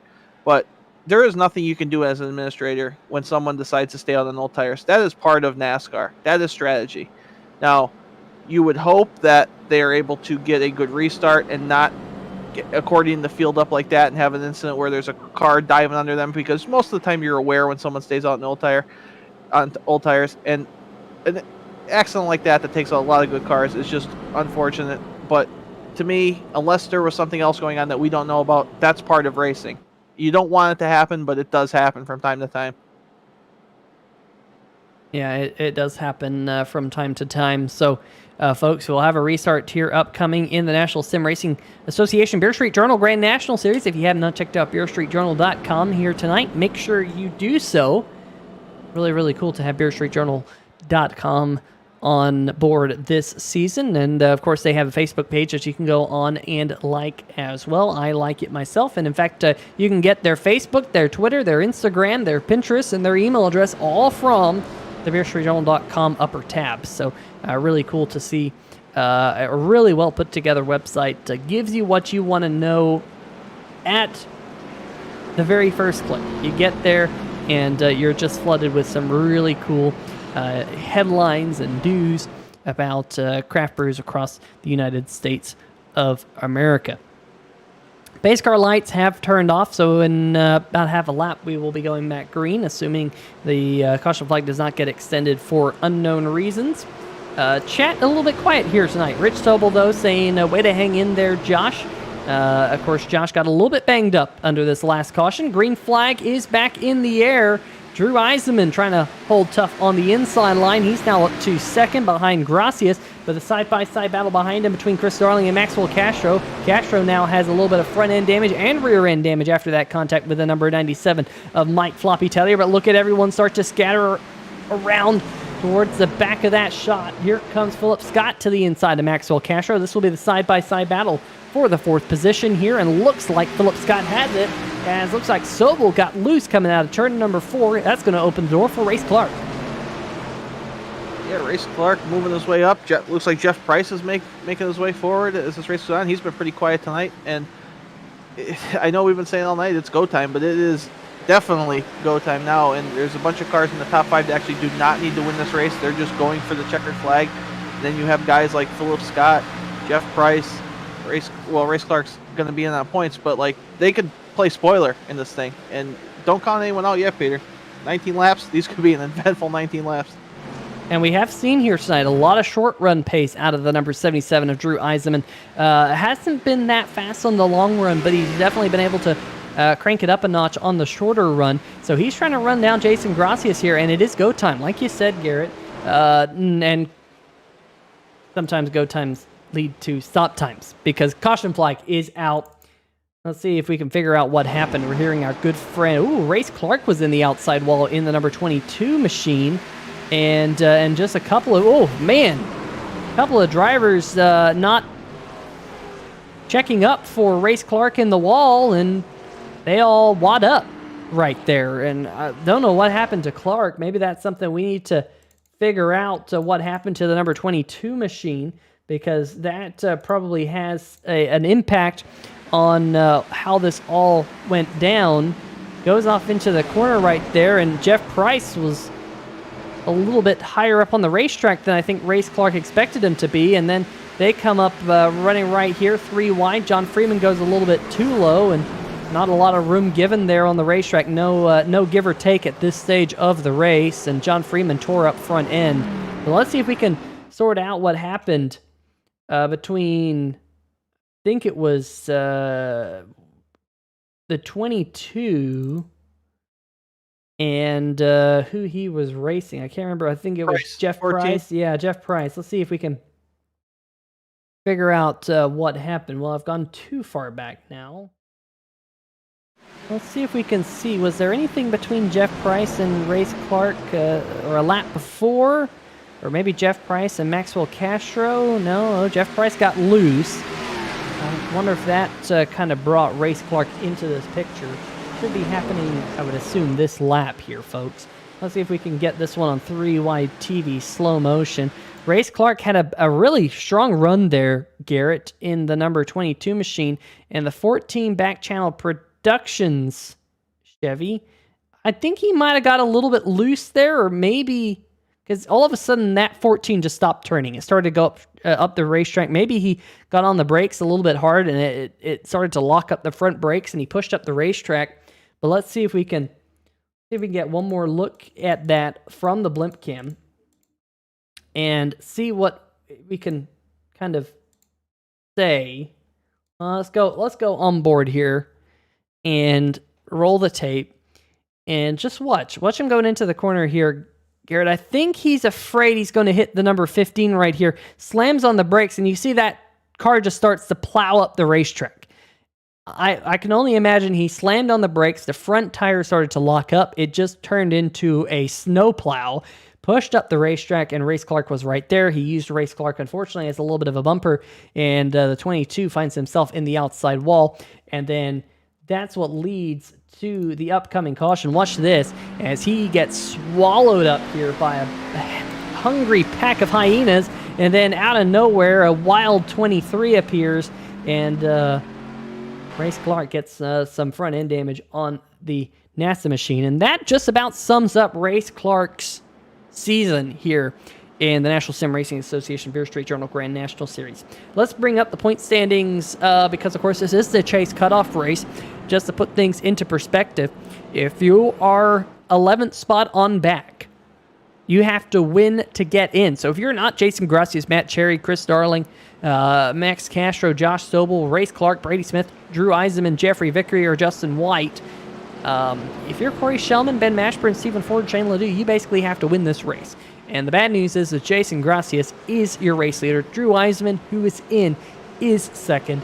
Philip Scott, the number 99. Garrett, he's the first driver on the outside looking in, currently out there on the racetrack. That number 99 is going to have a hot final 12 laps once we go back green if he wants to get his way into the Beer Street Journal Grand National Series chase. He's certainly capable of it, Peter, but the damage he probably has from the incident with the 97 is not helping his cause. But if we know anything about Philip Scott, he's going to drive the wheels off this 99 for these last 12 laps here coming to green. But Jason Gracias with another great start, and we'll see what kind of chaos happens behind him. Looks like Justin White's making his way into the top 5 battle here as well. Yeah, and that was a really early loud pedal from the driver of the number 1 machine. Philip Scott side by side with Chris Darling as we see a little bit 3 wide towards the back of the pack, at least there for a brief moment. Ben Mashburn, who worked his way back up there onto the racetrack. I think he's got a lucky dog. He's back on the lead lap. Remember, he had an unscheduled pit stop, we believe. There he finds himself back around 13th. Meanwhile, you're right, Justin White to the outside of Maxwell Castro. He's starting to mix things up in the Monster Energy Chevy Camaro. Philip Scott now to the inside of Chris Darling. I think they flip-flopped spots while we were looking a little bit further back at some of the crazy action happening all the way around this racetrack. The 14 of Jeff Price gets a little bit loose. You're not missing anything up at the front as Drew Eisenman is about 0.3 of a second behind the race leader of Jason Gracias. Scott, though, still battling with Darling. Castro still battling right there with Justin White. Josh Sobel and James Miller now side by side. This is the battle for the 8th position between those two as Castro gets wicked loose out of turn number 4. Justin White to his outside in his Chevy Camaro. I wonder here, Garrett, I've been watching Maxwell Castro. He's been very good at saving his tires. We know that. He's very good on the long run. He's not great on the short run. If I'm that number 15 machine, I think what Castro has done here tonight is I think he has moved his brake bias well back. That's allowed him to save his tires on the long run, but on the short run, you got to crank that brake bias forward. And I'm wondering if that's something Maxwell Castro has not worked on, that adjustability of that brake bias. You kind of have to figure out a setting that's going to be good where you can crank it forward for the short run, but still dial it back for the long run. But caution flag's going to come out here. We're going to have another short run to the finish, and we might even have a Beer Street Journal last call. Let's see what brought out this caution flag here at Richmond Raceway. We think it might have been the number 27 of Stephen Ford, who has had a difficult night in his threat level, Midnight 27, to well, Garrett, we've seen things here tonight, and that's a thing right there. We've seen unexplained mysteries, and I think that's going to be an unexplained mystery right there. Just drove it straight up into the wall. Yeah, Peter, if that's not a hardware failure, there's going to be some unhappy administrators here in the National Sim Racing Association, because there's guys out there racing for a chance to battle for the championship, and that yellow didn't necessarily need to come out. So I'm going to give the benefit of the doubt, assume something broke, but if not, I'm sure he will be in the holler after the race, Peter. That's about as nicely and as professionally as I could put it. And unless you see something else in the replay there. Well, something definitely happened. Watch as he goes off into the corner. As he goes off into the corner here, Garrett, watch that tachometer. Watch it completely spike. You should see it right about here. Look at that. It's all of a sudden it's up to 9,000 RPM. That machine is redlining. The only thing I can think of is maybe he shifted, and granted he kind of turns it up into the wall there at the end, but there's a period of time, we'll go back here, we'll stop the tape and rewind. There's a period of time here where he's trying to make the corner, and the car is just going straight. It's not stopping. You see him, he's cranking the wheel to the left, and it's just going straight. The only thing I can think of is that car wasn't turning. He said his engine blew in the chat here, Peter, so I don't know if it was because of potentially a downshift there. We saw the red line. I mean, these things shift at, I believe it's about nine grand on the tack, so it's definitely something. I like. We've raced with Steven. I've raced with Steven a lot. I obviously don't think he would do something to hurt the league like that, so I will go with his engine blowing. Yeah, I think that's what happened. It was just all of a sudden. I think what happened was a compounding effect, Garrett. What happened, I think, was he might have shifted down. The engine might have blown up. And folks, you don't really understand this, but engine braking is important with these cars. If you don't have engine braking, you're not gonna stop on a dime. And I think what happened was it blew the motor, lost that engine braking, and all of a sudden, now he's not making the corner. He wasn't making the corner. He was trying to get it to turn. It was not turning, and into the wall he went. And it could have just been one of those things where it was like a bang bang play in football, wherein you had no chance to react to it because something startles you. The engine blowing might have startled him, and it could have just been a compounding effect. I'm not 100% sure, but unfortunately, Stephen Ford out of the race here tonight. Definitely was not his night at all. The iRacing pace car lights, though, are going to stop twinkling. We will have a 2-lap shootout. It is an unofficial Beer Street Journal last call. It is not a true Beer Street Journal last call because this is not overtime here in the National Sim Racing Association Beer Street Journal Grand National Series. If we have another caution flag before the white flag comes out, we will have our first attempt at a Beer Street Journal last call. But we call this the unofficial one because it is not overtime here at Richmond Raceway. So iRacing pace car lights coming off, and this is go time between Jason Gracias, Drew Eisenman, Philip Scott, Chris Darling. Here, Garrett, Drew's going to have to time this to perfection if he's going to want to have a shot at winning, and looks like the one of Gracias, on the other hand, timed it to perfection. He got away with a startling jump, and he's already clear of the number 77 as the 77 and number 99 starts to do battle for second. Yeah, the battle is for second place, Peter. That number one, Jason Gracias, again with a phenomenal restart, and he's coming to the white flag with no pressure behind him, but anyone could finish in second place by the looks of it right now. Yeah, it looks like Eisenman going to clear the number 99. White flag is out, so we will have no Beer Street Journal last call. Darling sends it in and takes out Drew Eisenman, puts Eisenman into the wall. That's going to put Gracias into first. Then Philip Scott into second. Not sure if that was a little bit of a red mist moment there on the number 11 of Darling, but the one of Jason Gracias going to take home the win here tonight at Richmond. Wow. My, oh my. Gracias goes to victory lane. Eisenman going to unofficially come across the line in 7th, and I'm sure he's going to be one unhappy camper after that all shakes out.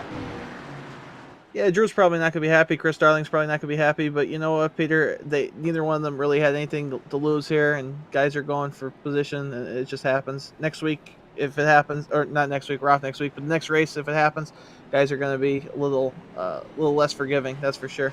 As we look at Jason Gracias celebrating, some other guys are still on the track. Don't know if maybe they were congratulating him or they just missed the pits, but I predicted on Twitter earlier today that Jason Gracias would win this race, so a little pat on the back to myself, and congratulations to Jason. Yeah, I'll tell you what, Drew Eisenman, he's got the memory unlike any other, and he's been roughed up by Cannizzaro in this league. He's been roughed up by Castro. Now he's been roughed up by Darling. He's just kind of like that punching bag. I guess everyone wants to have a swipe at him. Not 100% sure what that's all about. But Jason Gracias don't want to take anything away from him as he celebrates here on the front stretch. A great victory for his Chevy Camaro. Hopefully Darling and Eisenman can come to terms after this one, because Eisenman has to be up with me in the booth tomorrow night. Young Mike is soil in the chat saying GG77. Josh Sobel saying steering was all jacked up due to the last wreck. He'll take P6. No idea what he was doing. Anyway, folks, let's see if we can bring up some post-race interviews for you. Might be some interesting post-race interviews here tonight on the channel. Gracias, Scott, and Phillips Castro. Hopefully we can get Maxwell Castro. I think we sorted everything out with his broadcasts. Let's get Jason Gracias down here into the group, and Philip Scott as well. Let's see if we can dial up tonight's third place finisher. I believe Garrett Gleason has caught up with Maxwell Castro. G. Hey Max, it's weird to talk to you and not have you in victory lane, but a solid third place run, setting yourself up with some momentum headed into the chase for the championship here in the Beer Street Journal Grand National Series. Just tell us a little bit about your night. You seem to be involved in some good battles out there, and it seemed for a while there like you were destined to be in fourth place. You'd get to fourth, you drop back to fourth. Just tell us a little bit about your night. Oh yeah, I mean, I was trying to keep the tires under me, so focusing on the long run. So on the short run, I was just letting guys go and do all that, and would just work my way up. There were some good battles there. I'm not sure what happened on the restart with the 97. I know he was on older tires, and I got a good run, jump low, and it looks like he went low at the same time, and we just got in a little bit of an accident there. But very eventful night at short track racing at Richmond, the action track. So I mean, it is what it is, but good run. Yeah, great run, and it's certainly an honor to have you in this NSRA Beer Street Journal series. You've certainly made your presence known, and obviously locking yourself into the chase. But going forward, you have a chance to win this championship. We're headed to North Wilkes-Barre, Kentucky, Bristol, Five Flags, and Charlotte. Are there any of those tracks where you consider yourself a threat to win at, or is it pretty much just take every week as it comes? I'm gonna take every week as it comes. I'm still learning iRacing, still learning these tracks. I've not been to most of those besides Charlotte, so it's going to be some practice here and there and hope for the best. Well, you've certainly been impressive so far, and Peter and I are certainly big fans of yours. So if you have any shout-outs, I just want to congratulate you on your third place, but the floor is yours. Oh, I appreciate that. Well, shout out to you guys. I mean, I appreciate your awesome commentary. It's always fun to rewatch, so big shout out to y'all. Appreciate you. Well, thanks, Max. Enjoy your Thanksgiving if you celebrate. If not, we'll see you in 2 weeks at North Wilkes-Barre. I believe Peter Short is now catching up with our second place finisher, Philip Scott. Yeah, I am here with the driver of the number 99 machine here tonight, finishing in second. Needed a win to punch his ticket into the Beer Street Journal Grand National Series chase. Comes up one spot short, but Philip, what a roller coaster of a night! I know you do the National Ninja Warrior stuff, and tonight kind of seemed like a little bit of a gauntlet for you out there on the track. Tell us about it. Yeah, so it's just a bummer. Maybe it was for the best I didn't win tonight. Because it's just late in the race when you're first off, I just want to say sorry to Mike 97, because it's like I didn't mean. Yeah, it's just when there's just sometimes I gotta keep my frustrations in check, because it's like I was running so good the whole race, and then when everybody you get caught up behind a lapper, and then everybody starts to like come around you and stuff, and it just is so frustrating because you just feel like your chances of like winning and getting in the playoffs and everything just slipping away. And so it's just like that was totally on me. I didn't mean to wreck him. Me dooring him was a little more aggressive than I thought in my head. Oops, but that was totally on me, and it is what it is. I totally apologize to him. It's just like when it's checkers or wreckers for me, if I get the second place taken away, totally understand. Well, definitely a tough way to kind of see the not necessarily the end of your season because we still got a couple of races left, but at least your chances of winning the championship slip by the wayside here after having some promising runs earlier this year. But hey, you got to hang your head up because we got some interesting races left. North Wilkesboro in a couple of weeks' time. What are your thoughts about there? Yeah, that's another track I'm okay at. It's probably not my best best short track, but I do like it. I generally like most short tracks. Obviously, road courses are my favorite, but I'll obviously just through this playoffs just try to get a win finally. It's just when I'll just it is for. I'm not upset about finishing second. I'm just kind of like, why did I do that? I didn't like completely dump him, but it just like it was just pretty stupid of me. But that's just what the situation had, and I was just a little fed up because of so many times wins have slipped through my fingers and stuff, and hey, it is what it is. But yeah. Well, you have a couple of races left to go get that elusive victory, but before I let you go, any shout-outs you'd like to give out? Yeah, of course. Definitely, obviously, National Ninja League. Yeah, and keep an eye. Funny you mentioned Gauntlet because we recorded a show in June, a television pilot called Gauntlet Pro Obstacle Challenge. It's pretty much Ninja Warrior, no frills, and no frills, no reality show, just pure sport, one-on-one, 8 men just going at it, head-to-head on this brutal, really straightforward, simple, really difficult course. It was really fun to film, and pretty soon we'll probably sometime in the spring you'll be able to watch it on YouTube. We're gonna start pitching it to television networks. Very cool. Hopefully we can see that on your number 99 machine going forward. And have a good Thanksgiving, and we'll see you in 2 weeks. Yes, sir. All right, that's going to do it here tonight with the runner-up, Philip Scott, in his number 99 machine here, folks. But I believe Mr. Garrett Gleason has caught up with tonight's winner, the number 1 machine of Jason Gracias here. Garrett, I believe he had a beer beforehand as well. Maybe that's his good luck charm here in the Beer Street Journal Grand National Series. Yeah, he certainly had at least one beer beforehand. He has 2 in his hand right now, Peter, so he's ready to celebrate. And every time you win a race, Gracias, I feel like I win a race because I'm just so happy and proud of you. And there's a lot of drama behind you tonight, but you weren't really involved in any of it. You seem to have smooth sailing. Just tell us a little bit about your night. Yeah, anytime I can win, especially with you in the booth, Garrett, it's special. You've done a lot for us over at the TNR league, and then over the years growing up racing with you and Chris. So happy to get you a win, make you happy in the booth.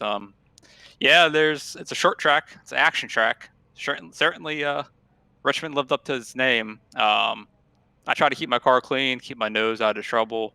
And I knew if I had clean air and I was able to save tires, it'd be hard to pass me on the long run. And thankfully, it worked out in my favor and got this number 1 MaxGrafix Force India looking car in the victory lane today.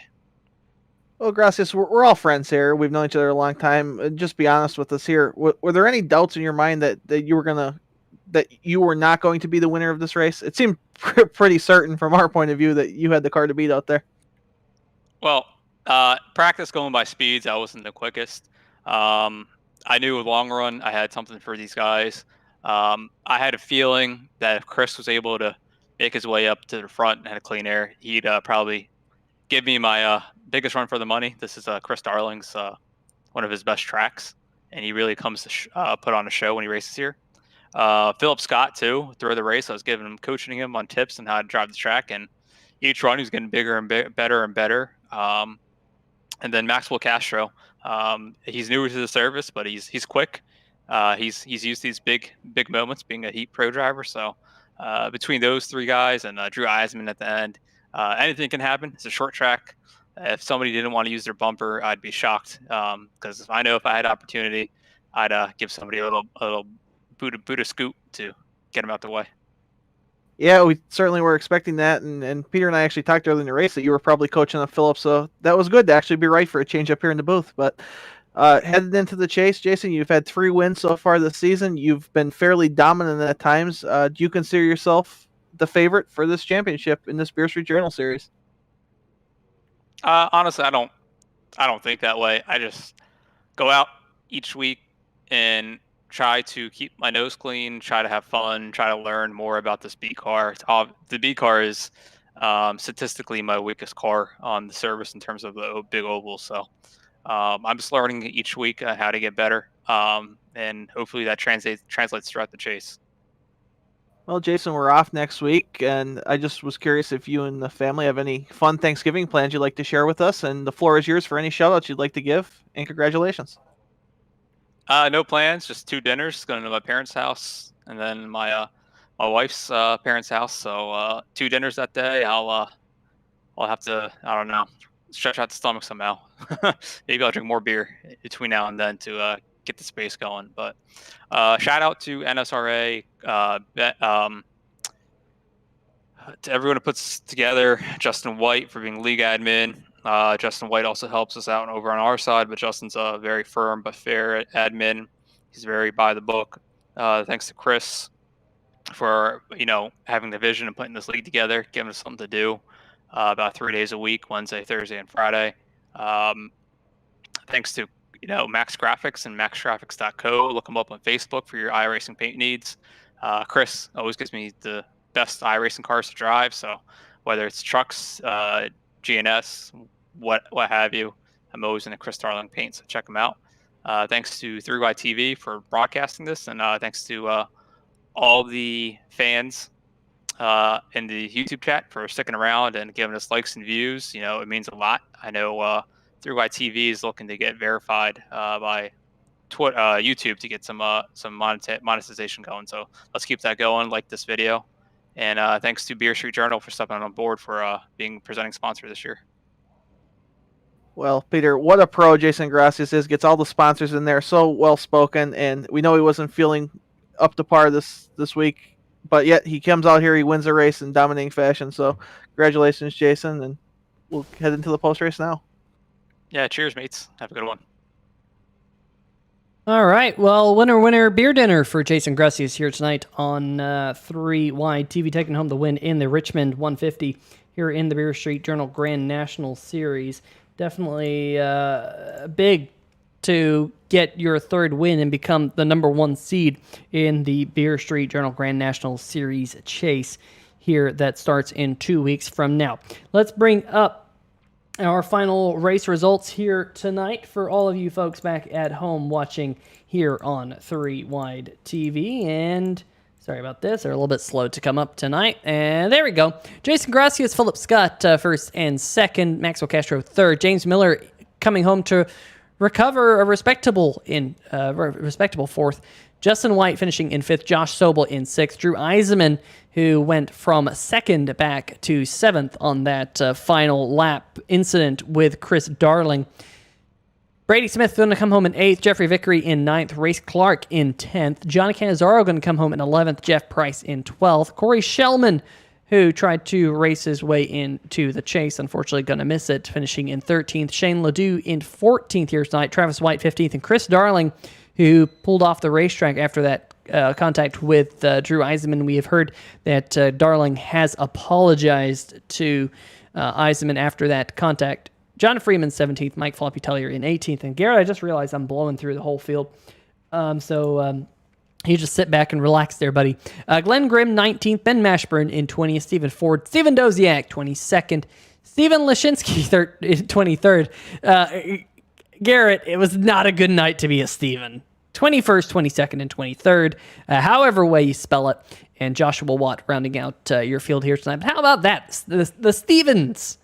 They're having a case of the Stevens here tonight, 21st, 22nd, and 23rd. There's just something about that that's just oddly strange. But anyway, Garrett, long race here tonight. We'll be back in action tomorrow night here on the channel in the Stay Tuned Sports Podcast Truck Series. Any final thoughts here tonight, G? Well, Peter, I'm looking forward to racing at Las Vegas tomorrow, and I appreciate this series on Thursday nights, and I can't wait to get back in 2 weeks. 2 weeks to call this action at North Wilkesboro for the chase. And I just wish everybody a happy Thanksgiving. Be safe if you're traveling. Be safe around your elders with all the craziness health-wise that's going out there. And I hope everyone's safe and joins us in a couple weeks for this Thursday night beginning of the chase. Yeah, all of us here at 3Y TV want to wish you and your family a happy Thanksgiving. We'll see you 2 weeks for more Beer Street Journal Grand National Series action. In the meantime, make sure to check out beerstreetjournal.com as well as the other series sponsors. Of course, our good friends over at craigsetupshop.co.uk, Stay Tuned Sports, and their podcast. The link in the description. Brookstone Animal Hospital, brookstonevet.com. Taz Racing Customs, link to their Facebook page in the description for custom diecasts. Really, really cool to have them here in this series as well. But for myself, Peter Short, and everyone else in the 3Y TV family, stay safe, have a good night, and we shall see ya!